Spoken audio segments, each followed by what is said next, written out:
नमस्कार विद्यार्थी मित्रों, मेरे YouTube channel study with Pankaj Nadia में आप सबका स्वागत है। आज हम कक्षा 7 हिंदी प्रथम सत्र में तीसरी इकाई कुत्ते की वफादारी के बारे में सीखेंगे। तो शुरू करते हैं आज की वीडियो। कुत्ते की वफादारी यह एक कहानी है और इसके लेखक है लल्लू भाई रबारी।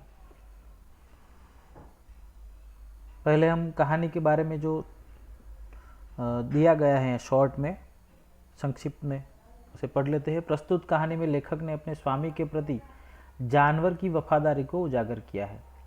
कभी कभी जल्दबाजी में काम करने से पछताने की नौबत आ जाती है। लेखक ने यह बात कुत्ते और बंजारे की इस कहानी के माध्यम से बताई है। उत्तर गुजरात के पाटण जिले में राधनपुर नाम का एक छोटा सा नगर है। वहाँ एक तालाब है जिसके तट पर एक कुत्ते की समाधि है। समाधि और वह भी कुत्ते की। यह जानकर आश्चर्य होगा ही। उसके पीछे एक सुंदर और हृदय को हिला देने वाली कथा है। तो देखते हैं ये कहानी क्या है। यहाँ पर एक चित्र दिया है जो एक बंजारे का है। देखो उसके पास बहुत सारे ऊंट भी है और यहाँ पर एक कुत्ता भी है। तो हम कहानी को पढ़ेंगे और साथ साथ इसका सार भी समझते जाएंगे। पुराने ज़माने में व्यापार का सामान लाने ले जाने का काम बंजारे करते थे। तो पहले के ज़माने की बात है, जब इतना आधुनिक टेक्नोलॉजी युग नहीं था, विज्ञान ने इतना विकास नहीं किया था, तब लोग सामान लाने और ले जाने का काम दूसरे लोगों से करवाते थे। और ये जो काम करते थे वो थे बंजारे, जो अपने पास पशु रखते थे, जैसे कि घोड़ा, बैल या ऊंट वगैरह, और उन पर सामान लाद कर ले जाते थे और लाते थे, और इस तरह से वो व्यापार करते थे। एक बंजारा था, वह अपने ऊँटों पर गांव का माल सामान लादकर शहरों में ले जाता था और वहां से मिश्री, गुड़, मसाले आदि भरकर गांव तक ले आता था। तो एक बंजारा था जो ऊँटों पर माल सामान लादकर, लादना यानी ढोना, उसके ऊपर रखना, शहर में ले जाकर वहां पर बेच देता था। और वहां से शहर से मिश्री, गुड़ यानी जो मीठा, गुजराती में से हम गौड़ कहते हैं, और मसाले, ये सब कुछ लाकर गांव में बेचता था। लाखों का व्यापार था उसका, इसीलिए लोग उसे लाखा बंजारा कहते थे। तो प्रश्न पूछा जा सकता है कि उसे लाखा बंजारा क्यों कहा जाता था। तो लाखों का व्यापार था, इसीलिए उसे लाखा बंजारा कहते थे। लाखा के पास एक सुंदर कुत्ता भी था। कुत्ता बड़ा वफादार था। रात को वह बंजारे की पड़ाव की रखवाली करता था, और अगर चोर लुटेरे पड़ाव की तरफ आते दिखाई देते थे तो कुत्ता भौंक भौंक कर उन्हें दूर भगा देता था। बंजारा अपने कुत्ते की वफादारी से बहुत खुश था। तो उसके पास एक कुत्ता भी था जो उसके पड़ाव की रखवाली करता था। पड़ाव माने जहाँ पर ये लोग ठहरते हैं, क्योंकि पहले के ज़माने में पशु पर सामान लाते ले जाते थे, इसीलिए शॉर्ट टाइम में वो नहीं निकल पाते थे। उन्हें एक जगह से शहर जाने में 2 या 3 या 4-5 दिन लगते थे। तो रात के समय वो जहाँ पर ठहरते थे, जहाँ पर रुकते थे, उसे पड़ाव कहा जाता था। तो जहाँ पर ठहरते, तो उस वक्त उसके पास सामान रहता, तो चोर लुटेरों का भय, खतरा मंडराता रहता। लेकिन ये कुत्ता जैसे ही कोई चोर या लुटेरा आता दिखाई दे तो भौंक भौंक कर उन्हें दूर भगा देता था। और इसीलिए बंजारा अपने कुत्ते की वफादारी से बहुत खुश था। एक बार बंजारा व्यापार में मार खा गया। मार खा जाना यानी नुकसान होना, यह एक मुहावरा है। तो बंजारा व्यापार में मार खा गया और उसे रुपयों की ज़रूरत आ पड़ी। वह राधनपुर के एक सेठ के पास पहुंचा और उसने अपनी बात बताई। तो पैसों की ज़रूरत पड़ी, तो लोग उस वक्त भी, जिस तरह आज भी पैसों वालों से लोग पैसे लेते हैं उधार के तौर पर, और फिर उन्हें वापस समय आने पर दे देते हैं और बदले में ब्याज वगैरह देते हैं, सूद देते हैं। तो सेठ ने कहा, रुपये तो मैं दे दूंगा, मगर उसके बदले में तुम क्या गिरवी रखोगे। गिरवी रखना यानी कुछ जमानत के तौर पर कोई चीज़ रखना। मानो कि सेठ ने पैसे दे दिए और लाखा बंजारा वो पैसे लेकर भाग गया और वापस नहीं देगा, तो सेठ उसे कहाँ जाकर ढूंढेंगे या कहाँ जाकर पकड़ेंगे। और इसीलिए उसकी जमानत के तौर पर कुछ चीज़, कीमती चीज़ गिरवी रखनी पड़ती थी, जैसे कि सोने के कुछ गहने या कोई ज़मीन या घर या मकान या कुछ भी। तो इस तरह सेठ ने कहा कि पैसे तो मैं दे दूँ, लेकिन तुम गिरवी क्या रखोगे। लाखा बोला, सेठ जी मेरे पास फूटी कौड़ी भी नहीं है, यानी कि कुछ भी नहीं है। फूटी कौड़ी भी ना होना यानी कि बिल्कुल निर्धन होना। मैंने व्यापार में सब कुछ खो दिया है। मेरी ज़बान पर विश्वास रखे और मुझे रुपये दे दीजिए। मैं आपकी पूरी रकम सूद समेत 1 साल में ही चुका दूंगा। सूद यानी ब्याज, रुपयों की रकम के अलावा उस पर जो एक्स्ट्रा पैसे दिए जाते हैं उसके ऊपर कुछ प्रतिशत पैसे, कुछ परसेंटेज रुपए ज़्यादा दिए जाते हैं, उसे सूद कहा जाता है, ब्याज कहा जाता है। ये आप गणित में सीखते होंगे। तो सूद समेत यानी कि ब्याज के साथ मैं सारे पैसे 1 साल में ही चुका दूंगा। सेठ बोले कोई बात नहीं, तुम्हारे पास यह कुत्ता है तो तुम इसे ही जमानत के तौर पे या जमानत के रूप में दे दो। सेठ ने कहा तुम्हारे पास क्यों कुछ भी नहीं है, ये कुत्ता तो है, तुम इसे ही मेरे पास यहाँ जमानत के रूप में दे दो।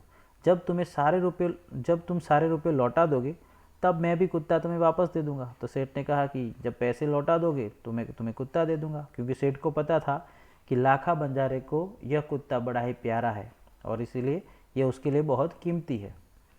बंजारे को दुख तो बहुत हुआ अपने कुत्ते को देने में, मगर कोई चारा न था। चारा नहीं होना यानी दूसरा कोई विकल्प न होना, दूसरा कोई उपाय नहीं होना।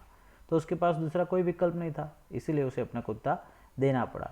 रुपये लेकर वह चला गया। कुछ दिन बीते। एक बार सेठ के यहाँ चोरी हुई। कुत्ते ने चोरों का पीछा किया और चोरी करने जो चोर आए थे तो कुत्ते ने चोर के पीछे पीछे गया। दूर जंगल में जाकर चोरों ने सारा माल सामान जमीन में गाड़ दिया, गड्ढा करके उसके अंदर गाड़ दिया और वहाँ से 9-2-11 हो गए। 9-2-11 हो जाना ये भी एक मुहावरा है, यानी कि भाग जाना। कुत्ता वहाँ भौंक भौंक कर सेठ को बताने लगा कि लुटेरे आपकी दुकान को तोड़कर माल उठा ले गए हैं। तो कुत्ता भौंक भौंक कर सेठ को इशारा करने लगा या बताने लगा कि आपका दुकान में चोरी हुई है और सारा सामान चोर ले गए। तो उसे भौंकने की आवाज़ पर सेठ हक्का बक्का ही रह गए और सेठ ने देखा तो उनकी चोरी हो गई है दुकान में। तो हक्का बक्का रह जाना यानी आश्चर्यचकित हो जाना, शॉक्ड हो जाना। कुत्ता सेठ की धोती पकड़कर आगे खींचने लगा और सेठ कुत्ते के पीछे पीछे चलने लगे।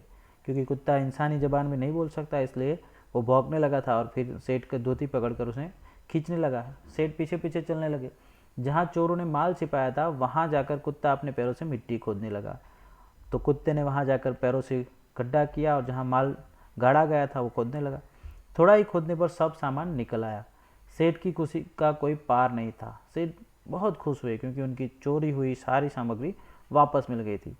वह कुत्ते को प्रेम से थपथपाने लगे। कुत्ते की वफादारी पर वह मुग्ध हो गए। मुग्ध हो जाना यानी मोहित हो जाना। घर जाकर, ये भी एक मुहावरा है, मुग्ध हो गया या मुग्ध हो जाना। घर जाकर सेठ ने उसने एक चिट्ठी लिखकर कुत्ते के गले के पट्टे में बांधकर कहा, कुत्ते भाई जाओ तुम अपने मालिक लाखा बंजारा के पास, तुम अब मुक्त हो, तुम अब आज़ाद हो। इस तरह कुत्ते के गले में एक चिट्ठी, उसके गले में पट्टा बांधकर उसके अंदर एक चिट्ठी डालकर सेठ ने उसे आज़ाद कर दिया। कुत्ता बड़ा खुश हुआ और वह अपने मालिक से मिलने के लिए जल्दी जल्दी भागने लगा। इधर लाखा ने भी व्यापार में खूब रुपया कमाया। वह सेठ को उसकी रकम वापस करने के लिए उसी रास्ते से आ रहा था और कुत्ता भी उसी रास्ते दौड़कर उसे मिलने के लिए जा रहा था। उसने दूर से अपने कुत्ते को अपनी ओर आते हुए देखा। उसने देखा कि उसका जो कुत्ता है वह दौड़कर भागता हुआ उसकी ओर आ रहा है। वह नाराज़ हो गया। क्यों नाराज़ हो गया? क्योंकि उसने सेठ को जबान दी थी कि मैं वापस रुपये दे जाऊंगा, जो तुम्हारा सारा धन है, उसे रुपया है, उसे सूद समझ देकर अपना कुत्ता ले जाऊंगा। लेकिन कुत्ता तो पैसे दिए उससे पहले ही भाग निकला है, यानी उसकी ज़बान गलत साबित हो रही है, उसका वचन गलत साबित हो रहा है, इसीलिए वह नाराज़ हो गया। सोचने लगा कि कुत्ते ने मेरी ज़बान काट ली है। ज़बान काट लेना यानी मेरा वचन तोड़ दिया है। कुत्ते ने मेरी ज़बान काट ली है अर्थात मेरा वचन तोड़ लिया, उसने बेवफाई की है यानी धोखा किया है। अब मैं सेठ को क्या मुंह दिखाऊंगा? तो उसने आव देखा न ताव, आव देखा न ताव यानी बिना सोचे समझे काम करना। उसने आव देखा न ताव, बस कुत्ते के माथे पर लाठी का प्रहार कर दिया। जोर से कुत्ते के सिर पर लाठी मारी। कुत्ता बेहोश होकर गिर पड़ा। लाखा ने देखा कि कुत्ते के गले में एक चिट्ठी बंधी है। उसने उसे खोलकर पढ़ा तो अंदर लिखा था, लाखा तुम्हारे कुत्ते ने मुझे सूद समेत रुपये लौटा दिए हैं, अतः कुत्ते को मैं मुक्त करता हूँ। उसने मेरे घर चोरी किए गए माल सामान को वापस दिलवा दिया है। खुश होकर मैंने स्वयं इसे मुक्त किया है, आज़ाद किया है। तो ये सब लिखा था। तो लाखा ने ये पढ़ा, लेकिन कुत्ता तो अब उसकी लाठी का प्रहार खा के या उसकी लाठी की मार से बेहोश हो गया था। लाखा तो चकित हो गया, वह चिल्लाने लगा, हाय मैंने यह क्या कर दिया, हाय यह मैंने क्या कर दिया, हाय यह मैंने क्या कर दिया, क्योंकि कुत्ता तो मर गया था उसकी लाठी के प्रहार से। वह कुत्ते के शव को अपनी शव यानी लाश, वह कुत्ते के शव को अपनी गोदी में लेकर फूट फूट कर रोने लगा। लेकिन अब पछताए होत क्या जब चिड़िया चुग गई खेत। तो अब पछताए होत क्या जब चिड़िया चुग गई खेत, यह एक कहावत है। मतलब कि गलती करने पर या तो समय बीतने पर पछताने से कुछ नहीं होता है, हमें समय रहते चेतना चाहिए, सजाग रहना चाहिए। तो अब पछताए होत क्या जब चिड़िया चुग गई खेत, और कुत्ता तो मर गया था, लाखा अब कुछ नहीं कर सकता था, इसलिए उसे पछताने और रोने के अलावा वह कुछ नहीं कर सकता था। उसने उस वफादार कुत्ते की समाधि बनवाई। समाधि यानी स्मारक, किसी की याद में उसकी समाधि बनाई जाती है, ईंटों वगैरह से चुनकर उसका मंदिर वगैरह बनाया जाता है, उसे समाधि कहा जाता है। तो उसने कुत्ते की समाधि बनवाई जो आज भी पाटन जिले के राधनपुर के तालाब के किनारे पर खड़ी है, और उस कुत्ते की वफादारी की कथा पूरे संसार को सुना रही है। तो इस तरह कुत्ते की समाधि बनाई गई। तो लाखा बाद में पछताया, लेकिन वो कुछ नहीं कर सकता था। तो इस तरह ये कहानी हमें ये भी सीख देती है, लल्लू भाई रबारी द्वारा लिखी हुई, कि हमें बिना सोचे समझे कोई कार्य नहीं करना चाहिए, वरना हमें भी लाखा बंजारे की तरह पछताना पड़ सकता है। यदि उसने कुत्ते को अपने पास आया हुआ देखकर उसे पकड़कर या उसे अपने गले लगाकर उसके गले में जो चिट्ठी थी उसे पहले पढ़ा होता, तो शायद ऐसा हुआ होता तो कुत्ते की जान बच जाती। लेकिन उसने बिना सोचे बिना समझे ऐसे ही उसके सिर पर लाठी से प्रहार कर दिया और कुत्ता मर गया। तो हमें भी कोई भी कार्य करने से पहले सोचना चाहिए। यहाँ पर शब्दार्थ दिए हुए हम देखते हैं शब्दार्थ का अर्थ क्या होता है। समाधि यानी स्मारक, वफादार यानी स्वामी भक्त, बंजारा यानी एक विचरती जाति जो घूम घूम कर रहती है और व्यापार करती है, पड़ाव यानी यात्रा में कुछ समय का ठहराव, लादना यानी किसी के ऊपर बहुत सी वस्तुएं रखना या ढोना, लुटेरा यानी लूट करने वाला, लूटने वाला, डाकू, मिश्री यानी चीनी या तो शक्कर, लौटना यानी वापस आना, मुग्ध यानी आसक्त मोहित, सूद यानी ब्याज, शव यानी मृतदेह, गोद यानी आंचल गुजराती में खोड़ो। तो ये कुछ शब्दार्थ है। यहाँ पर मुहावरे भी दिए हैं, मुहावरे के भी अर्थ दिए हुए।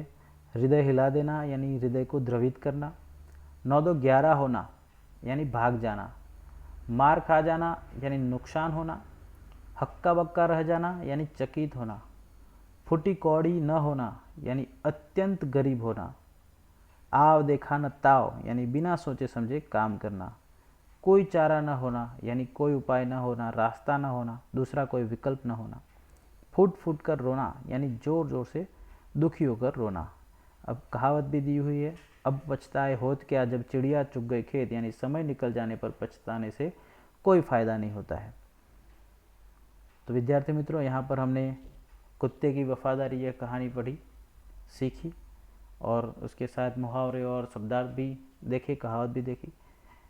यह वीडियो आपको कैसा लगा ये कमेंट में बताइए। वीडियो अच्छा लगा हो तो वीडियो को लाइक कीजिए और अपने दोस्तों के साथ शेयर कीजिए। यदि आपने मेरा channel study with Pankaj Nadia subscribe ना किया हो तो उसे अभी सब्सक्राइब कर दें, ताकि आने वाले हर नए वीडियो की अपडेट आपको मिलती रहे। मिलते हैं एक नए वीडियो के साथ, तब तक के लिए गुड बाय।